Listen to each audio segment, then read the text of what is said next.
12, St Kilda 10-8, and that's exactly what they needed. Right, let's see what happens now. Side bottom, being beaten by Madden. Got the tap that time, but they didn't get to a teammate. Picked up by side bottom, off the side of the boot. Lockett's there! Oh, I tell you what, this kid's not bad. 15 metres. He's a good player, this one. He's a good player. I'll tell you his stats in a moment. This kid, I said, could have kicked 7 goals. I say kid because he's 18 years of age. He's only played 12. This might be his 13th league game now. He's 6'3" and 14'9". And he's going for his 5th goal. Will he get it? Point blank range. Dead in front. It's through. Well, Tony Lockett's kicked 5. And the scoreboard showing 74 to 72. Side bottom, up high, taps it down, comes to Fashini. Left foot's up toward Cowie, punched away on that occasion by Weston. Morwood's there, can't take it. It comes through to Donnell. He got one in the back, taken by Cunningham. Out to Narkle. Narkle goes to, yes, it's found him. He's got Lockett again. He's got Lockett again. My word. Great play, Narkle. Tremendous football, Jeff Cunningham, initially to get that ball out as he got it over the top there to Narkle. Narkle once again didn't blaze away. Lockett going for goal number 6.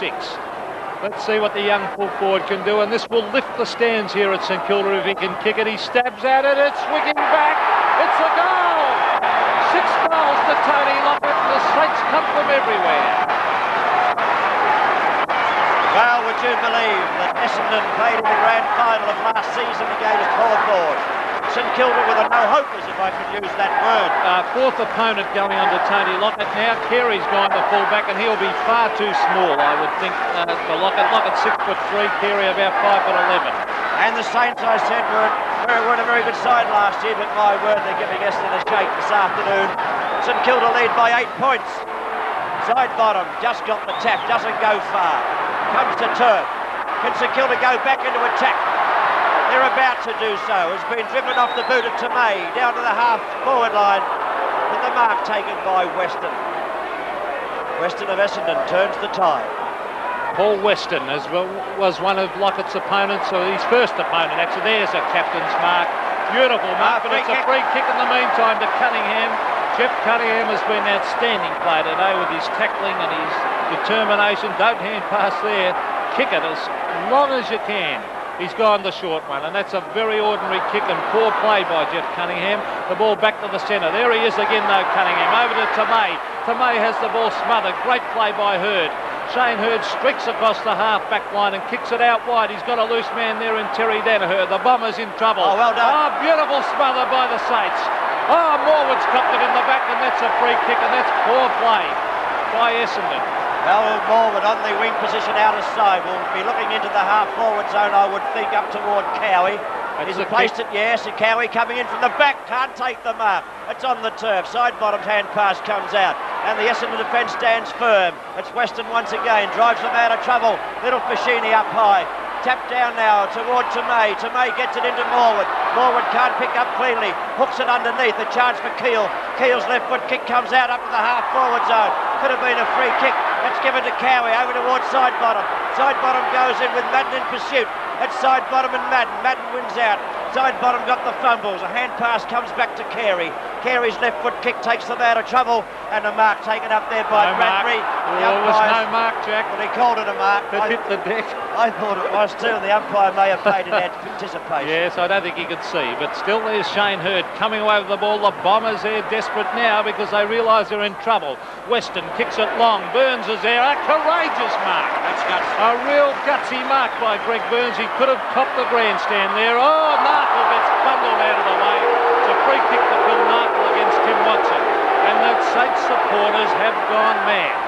Here's the short pass. Here's the other West Australian recruit there. And this is Cronin. Cronin with a hand pass.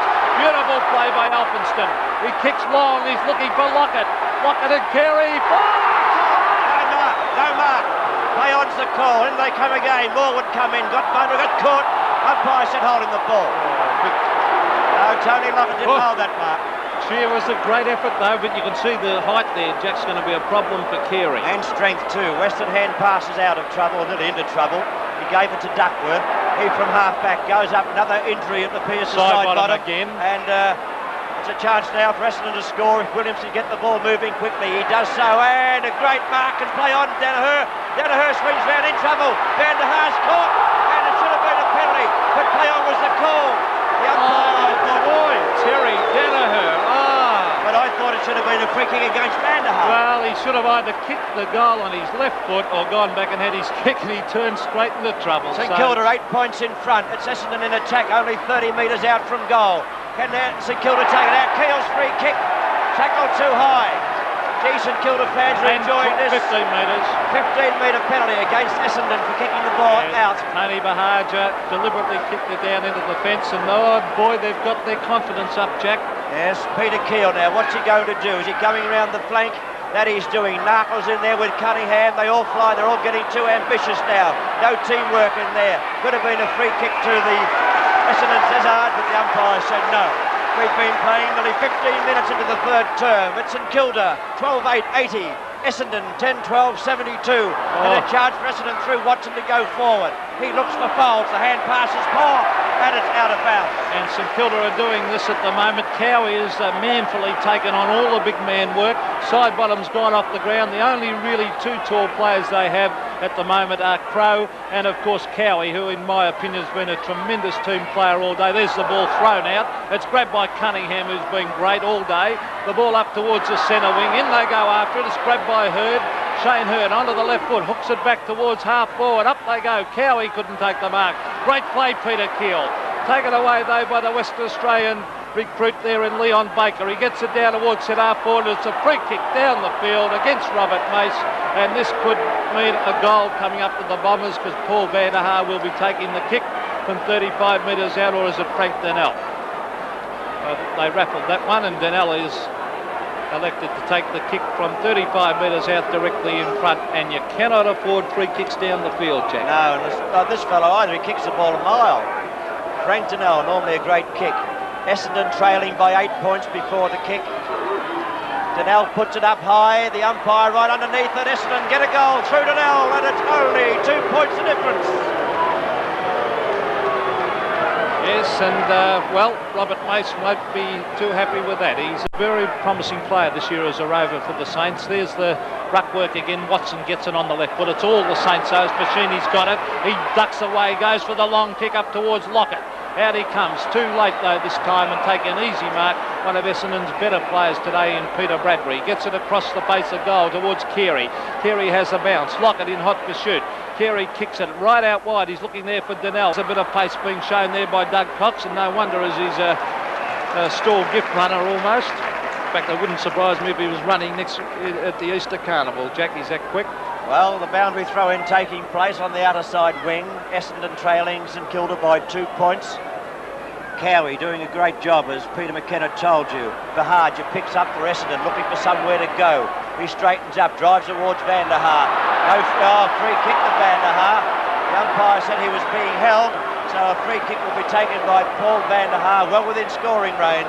That would be about 45 metres out, and Van der Haar has 1 goal to his credit at this stage. Yeah, well, Paul Tomei grabbed him by the shorts there as that ball came down. That extra height there put Tomei under a lot of pressure as that quick kick came down. Van der Haar is a long kicker for football. Let's see what he does with this one. It's a drop punt. The goal umpire moves across, and he says that's a goal to Van der Haar, and that is his second of the match. Well, St Kilda haven't given up the fight, of course. It's Essendon leading by 4 points at this stage of the match, which is 19 and a half minutes into the third term. Peter and I have seen a very interesting game of football today. A lot of people thought it was going to be a one-sided affair, but believe you me, it has not been that way. The Bombers 4 points in front. Cowie in the ruck, beaten by Madden, comes to Foulds. He'll drive long, and does he ever?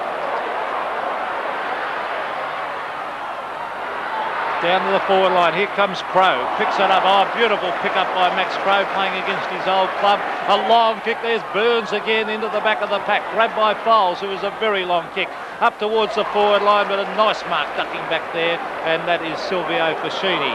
Gone to Elphinstone on the half-back line. falling for the ball is Morwood out the back of Donnell. Well-placed kick too, but Morwood didn't quite hold it cleanly. But he got a hand pass out. The umpire should hold the ball. Oh, he should have taken the mark, really, but that he didn't do. So Essendon will come into attack now through the boot of Donnell. Normally a good kick. No exception. Drives long towards Salmon. And Salmon takes the kick at. I think it was a bad play by Max Crow. Great mark by Salmon, but bad play by Max Crow. He attempted to mark that with him and caught behind. He should have tried to punch, and he is a great puncher for football. Well, Max Crow should try and get the front berth and make it harder for Salmon to mark over the top. Well, outstanding forward displays, Jack, by Lockett and young Paul Salmon. Two 18-year-olds, I would think. Yes, they've done very well indeed.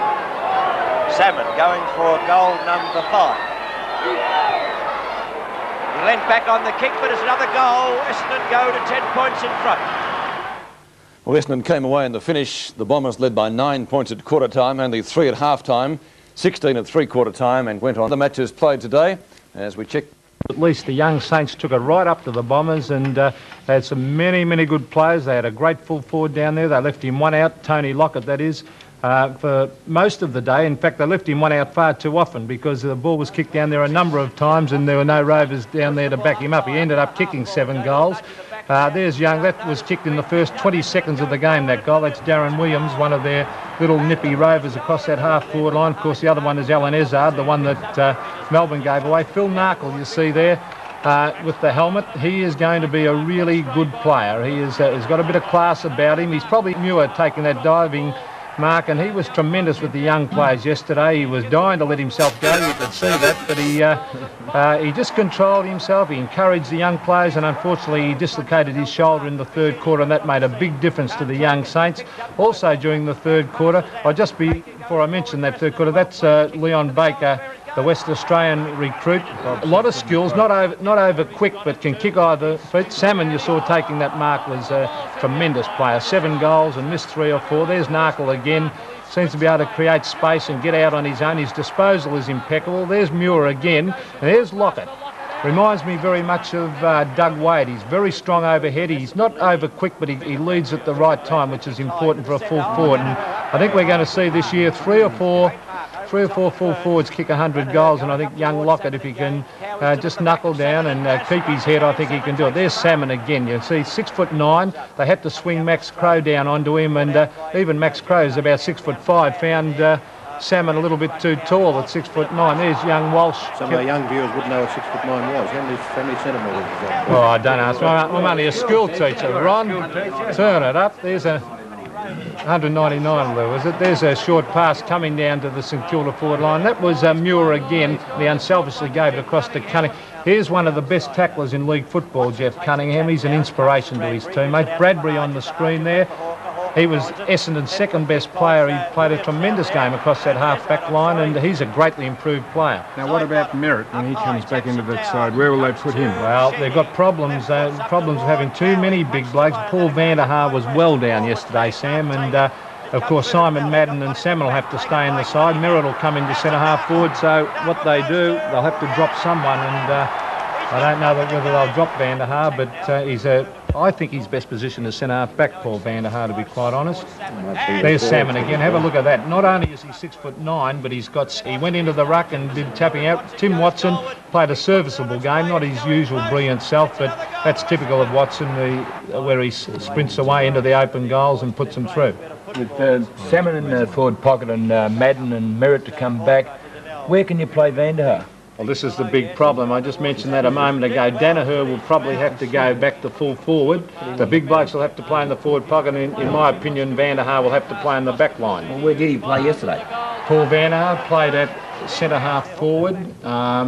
Was moved around quite a bit. He was taken off the ground 2 or 3 times too, Bob. So his form wasn't good, but he is a player with a tremendous amount of ability. St Kilda?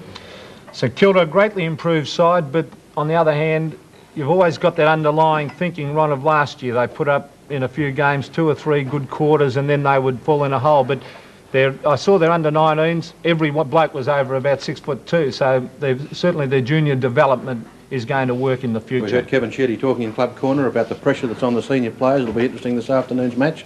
down at the Lake Oval. Well, we're really looking forward to that, Ron, this afternoon on Channel 7 because Neil Danaher, the whole football world, especially the Essendon supporters, will be watching him with great interest. A champion player at a young age to be badly injured, and everyone hopes that Neil will come back well and turn out the great player he was. How did you vote yesterday for the World of Sport Adidas $15,000 award? Well, I had no hesitation, and I thought the three players stood out on the ground. I thought one vote to Peter Bradbury on the half-back flank for Essendon, a greatly improved player, came across from Port Melbourne and has really knuckled down to that half-back spot, kicks well. 2 votes I went for the 2 full forwards for the next 2 votes because Lockett was outstanding. He missed 3 goals from about 20 metres out but still kicked 7.